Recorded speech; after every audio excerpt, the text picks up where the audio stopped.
Olá, meu amigo, olá, minha amiga. Aqui é Silvio Costa, hipnoterapeuta.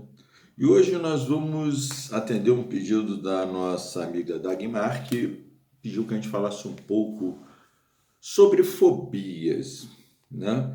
Então, primeiro, antes de falar sobre fobias, nós temos que falar o que é medo, uma vez que a fobia é um medo irracional, um medo exagerado, um medo fora de proporções. Bom, medo é uma emoção básica. Para você que viu, ou para quem não viu, recomendo que veja o filme Divertidamente, onde mostra as emoções acontecendo dentro da cabeça lá da menina, né? E o medo é uma dessas emoções básicas. Diga-se de passagem, o medo é necessário, porque se você não tiver medo, amigo, você vai ter uma vida muito curtinha, tá? Existe uma síndrome que é a síndrome de Urbavit, que são as pessoas que têm uma disfuncionalidade na amígdala cerebral e essas pessoas não têm medo. E o que acontece? Geralmente essas pessoas duram um pouco e muitas vezes a morte dessas pessoas é um troço assim muito bizarro, ridículo. Aquele lance que aparece uma cobra, todo mundo sai correndo e o cara mete a cara lá para olhar a cobra e toma uma dentada no rosto. Coisa assim, bem absurda mesmo, porque o cara fica totalmente desprovido de medo, né? Ele é o oposto do personagem da Marvel do Hulk, né? O Hulk é aquele cara que, quando tem uma situação de perigo, dispara um medo. O professor Banner se transforma então num incrível Hulk, né? E esse cara não, a amígdala dele não funciona e ele não dispara. Existem poucos, com certeza, é, devem haver aí menos de 500 casos no mundo dessa síndrome, né? Até porque, como eu já disse, eles duram pouco. Então, o medo faz parte da vida, medo é uma coisa essencial e fundamental, senão a gente não sobrevive, né?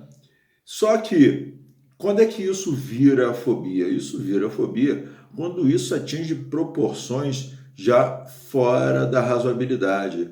Viram pavores assim inexplicáveis, exagerados. A pessoa fica muito em pânico por pequenas coisas. Então a pessoa tem fobia de cachorro, e nós já tivemos esse caso aqui. A pessoa tem fobia de cachorro, tá andando na rua, viu um cachorrinho de rua ali, bicho. A pessoa passa um sufoco danado.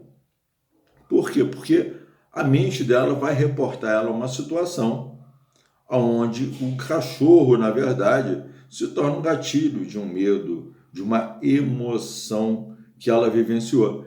Existem vários tipos de medo que a gente já passou aqui, os mais comuns a gente sabe, medo de altura, a claustrofobia, medo de lugares fechados, né? E existem outros aí pouco menos comuns. E eu gosto muito de usar o exemplo do medo da barata. Por quê? Para mostrar que realmente a fobia é irracional. Porque quando você fala aí de medo de altura, tá, pode cair, é pouco provável que você chegando na janela do seu apartamento você caia lá embaixo. Mas não podemos negar que existe essa possibilidade, né? Ah, o cachorro, pô, é um poodle toy, cara, não vai te atacar, né? Mas pode te atacar. Tudo bem, existe aí 0,0001% de chance de um poodle toy te atacar, mas tá, vamos botar aí que seja isso. Agora, barata não, cara, não tem como você ter medo de barata, tanto é que as pessoas ficam assim, eu tenho medo de barata. E quando é homem, o pessoal fala assim, não, não é medo, não. Até porque o homem, né, dentro da sua masculinidade, machão, ele não entende o que acontece e acha que isso aí está atingindo direto a masculinidade dele. Ele diz, não, medo não, eu tenho nojo. É um nojo também por muitos profissionais, por muitos profissionais da área, é considerado como uma das emoções básicas também. Mas, na verdade, independente de medo ou nojo, você não tem nem medo nem nojo da barata. O que existe é que você teve uma experiência, e é interessante que a fobia de barata, assim, com alguma frequência, ela é transmitida, né, de geração hereditariamente, porque vamos supor aí um caso que acontece com alguma frequência. A criança pequena ainda, 1 ou 2 aninhos, de fraldinha ali no verão, sentada no chão, enquanto a mamãe está ocupada, fazendo outra coisa. Aí, de repente, passa uma baratinha andando calmamente, e a criança não sabe o que é aquilo, né? Vai lá com a mãozinha. Quando a mãe vê, ou o pai, sei lá, dá um berro. O que traumatiza a criança é o grito, né? Que geralmente é um grito assim, assustador mesmo, né? E a criança se assusta com o grito. E aquela emoção vai ser guardada dentro dela. E é claro, como ela estava vendo a barata na hora, aquela emoção, o susto do grito, fica associado à barata. Existe uma grande possibilidade dela não se lembrar mais dessa cena depois de adulto, porque a mente dela, como sistema de proteção, vai bloquear essa memória. E isso aí a gente consegue, através da regressão, até trazer essas memórias. Mas, geralmente, né, via de regra, a pessoa esquece dessa cena, desse momento traumático. E aí depois ela topa com a barata e a barata ficou como um gatilho. Ou seja, toda vez que ela vê a barata, aquela emoção que ela sentiu, o susto que ela tomou pelo grito do pai ou pelo grito da mãe, aquela emoção vem. Então ela não tem medo da barata. E eu gosto desse exemplo porque realmente a barata é irracional. A barata não tem como te fazer qualquer tipo de mal. O máximo que a barata vai fazer é quando você estiver andando, ela passar na frente e você matá-la, esmigalhando. Ela não vai te atacar, mas dispara essa reação. Então, na verdade, o que acontece é o disparar, é o iniciar de uma emoção que aconteceu lá no passado, quando ela era criança, né? Mas hoje você não lembra daquela cena. Como você não lembra daquela cena, você não entende. Você só tem aquele medo, aquele irracional, aquele medo desproporcional, aquele medo incontido, aquele pavor. Mas, na verdade, é uma emoção que está voltando do passado. E como é que a gente ajuda a pessoa nisso? A gente pode realmente fazer a regressão, como eu falei agora há pouco, e voltar a esse momento que ocorreu o fato sensibilizador, né, o fato traumático, e ali ressignificar aquele momento para que a pessoa perca o medo. Ou podemos, através da PNL também, como tirar o gatilho, ou seja, a baratinha deixa de ser um gatilho por conta disso.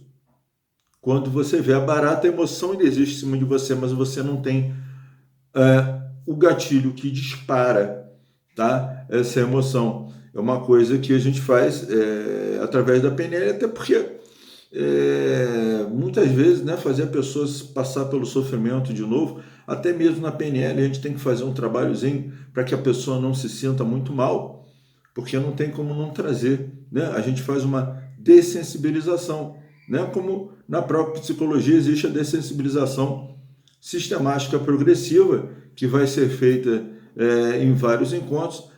Na PNL você faz isso em alguns minutos. E aí você vai parar de sofrer. É muito comum a pessoa que tem a fobia de barata, depois que faz, não vê mais barata.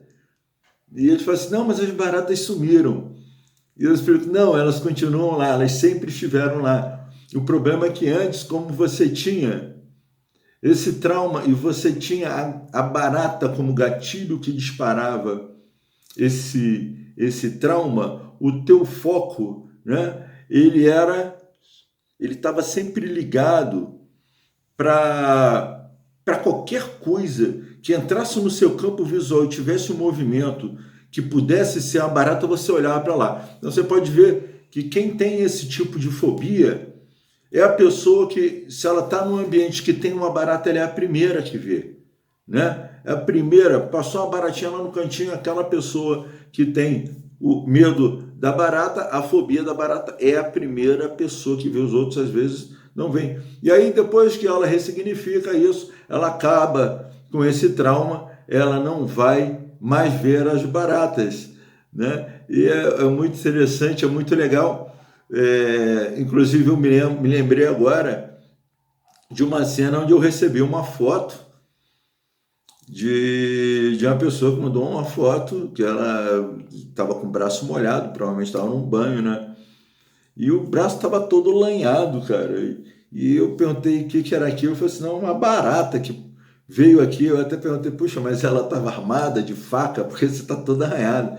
Eu disse, não, isso é minha unha. Eu matei ela na mão. Ela pousou no meu braço e eu matei. Ela foi com tanta raiva que ela se lanhou toda com as próprias unhas, né? Então é isso aí, gente.